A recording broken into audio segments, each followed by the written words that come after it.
And there are a lot of reliable processes out there.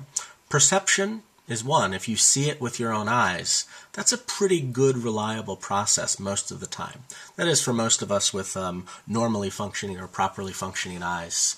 If we see it, normally that's good. That's going to give us a true belief. Same for things like memory, depending how strong your memory is. Usually if some expert is making a claim, that's a pretty reliable process. The expert has sat and thought about it, researched it, spent the bulk of her life trying to figure out whether that claim is true or false. If the expert makes a claim about the area of her expertise, that seems like a reliable process to lead you towards true beliefs. So that's another proposed third condition. Yet another proposed third condition out there is certainty. This is going to be relevant for the next lecture we talk about in our next reading with Descartes and skepticism. Some people think in order to know something, you have to have absolutely no doubt whatsoever that the claim is true. You have to have ruled out all possibilities that it's false. Lots of skeptics believe that. Descartes himself, although he's not a skeptic, seems to have bought this as well. So those are three proposed examples of the third condition of knowledge. Some people say justified true belief is knowledge. Some people say reliably formed true beliefs are knowledge.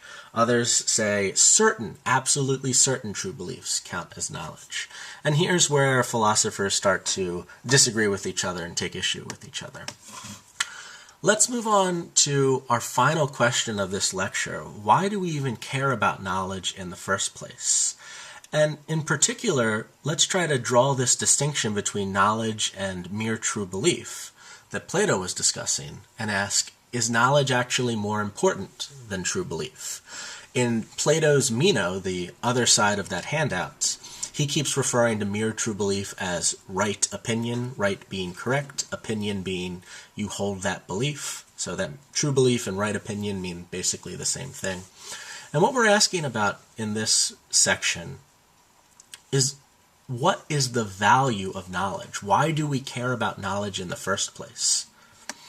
Well, Meno thinks that knowledge is more important than true belief. And he offers a proposal as to why he thinks knowledge is more important than true belief. If you go down to the 12th paragraph, I'm just going to pull a direct quote from this reading. Meno says, "He who has knowledge will always be right, but he who has right opinion will sometimes be right and sometimes not be right." Well, think about that. Is that a good proposal as to why knowledge is better than true belief? Plato thinks that's not a good proposal. He says that Meno's basically contradicted himself here. Meno said that someone who has a right opinion will sometimes not be right. Well, how can you have a right opinion, a true belief, that's sometimes not right? That doesn't seem to make sense at all. If, by definition, the belief is true, it's true no matter what. It's not false. So it doesn't seem like truth is why knowledge is better than true belief. Both knowledge and true belief pass the truth requirement. Plato seems to think that something else is why knowledge is better. So knowledge isn't just about the truth, according to Plato. If you go down to the more long paragraph in the middle of that Meno reading, he offers the following proposal.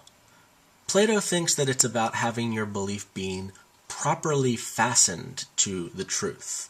Not just that your belief is true, but to know it, it means your belief is properly fastened to the truth. Now, he offers this weird analogy, explaining why he thinks this proper fastening is the best way to look at knowledge. I don't know how many of you are familiar with Greek mythology and the character Daedalus, who was the, I think, father of Icarus. And Icarus was the guy who got the wax wings and flew too close to the sun. We all know that. Well, Daedalus is just another fellow, often shown with wings. And apparently, back in ancient Greece, around the time of Socrates and Plato, there were these carved images of Daedalus all over the place. And according to Plato, they were really, really beautiful, But apparently, if they weren't fastened down, if they weren't sort of chained down to the ground, they wouldn't be that valuable, because apparently people would steal them. People would just sort of yank them from where they were and run away with them. So when they weren't properly fastened, they weren't that valuable, because you couldn't really look at them. They just get stolen so quickly.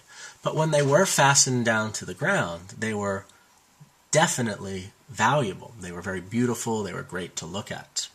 And Plato thinks there's an important analogy here between the proper fastening that gets done in that case and how we should properly fasten our belief onto the truth in order to know it. When we know something, according to Plato, our belief is very secure. We're very sensitive to the truth. We're sensitive to the changes in the world around us. When the world changes and we have knowledge about the world, our beliefs change in correspondence with the changes in the world around us. On the other hand, when we merely have a true belief, we might coincidentally stumble upon the truth in this particular case, but our belief isn't secure. We're not very sensitive to the truth. We're not sensitive to any changes in the world if we coincidentally hold a true belief. When the world changes and we merely have a true belief, we don't know something, our beliefs don't change with it.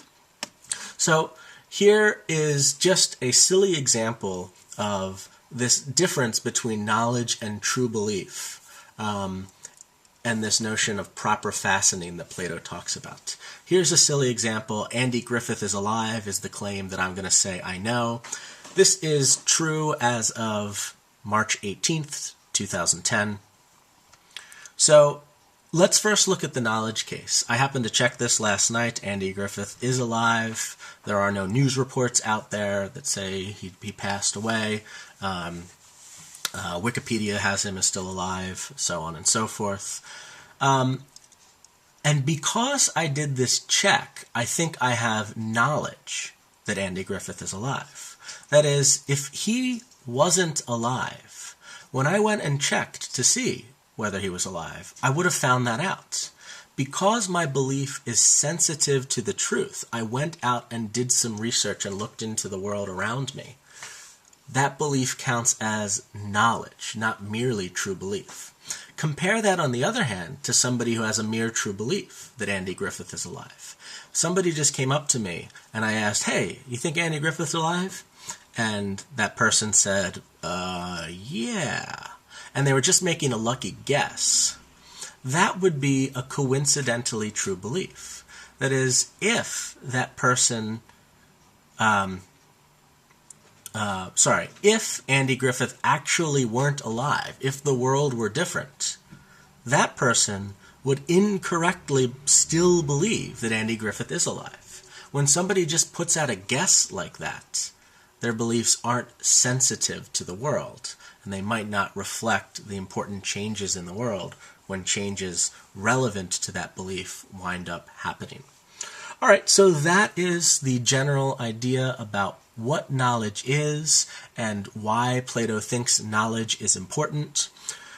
One thing I want to highlight, I think I've mentioned this before, just because we put it on a slide and present it in a lecture, just because we talk about it in class, doesn't mean you have to buy it.